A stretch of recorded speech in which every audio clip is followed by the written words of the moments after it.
Study princess பார்த்துட்ருக்க எல்லாருக்கும் hi. எல்லாருமே எப்படி இருக்கீங்க? இந்த வீடியோ உங்களுக்கு பிடிச்சிருந்துச்சுன்னா மறக்காமல் லைக் ஷேர் சப்ஸ்கிரைப் பண்ணி மறக்காமல் கமெண்ட் பண்ணுங்கள். இப்போ வாங்க நம்ம இன்றைக்கான வீடியோக்குள்ளே போகலாம். இன்றைக்கி நம்ம பார்க்க போகிறது 8th ஸ்டாண்டர்ட் தமிழ் இயல் 4 உரைநடை பல்துறை கல்வி குருவினா அண்ட் சிறுவினா பார்க்க போகிறோம். ஃபர்ஸ்ட் கொஷின், இன்றைய கல்வியின் நிலை பற்றி திருவிக கூறுவன யாவை? விடை, இந்நாளில் கல்வி என்பது பொருளற்று கிடக்கிறது. குறிப்பிட்ட பாடங்களை நெட்டுறச் செய்து தேர்வில் தேறி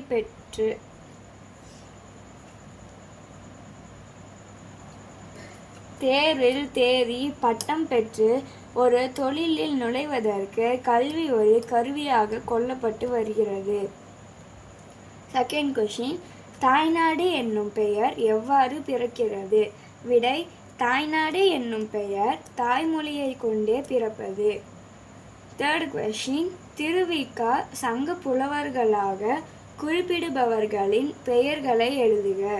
விடை, இளங்கோவடிகள், திருத்தக்கதேவர், திருஞான சம்பந்தர், ஆண்டாள், சேக்கிழார், கம்பர், பரஞ்சோதி. அவ்வளோதான். இந்த வீடியோ உங்களுக்கு பிடிச்சிருந்துச்சுன்னா லைக் ஷேர் அண்ட் சப்ஸ்கிரைப் பண்ணி மறக்காமல் கமெண்ட் பண்ணுங்கள். இந்த வீடியோ மற்றவங்களுக்கும் யூஸ்ஃபுல்லாக இருக்குன்னு தோணுச்சுன்னா அதிகமாக ஷேர் பண்ணுங்கள். நெக்ஸ்ட் வீடியோவில் பார்க்குறேன். பாய்.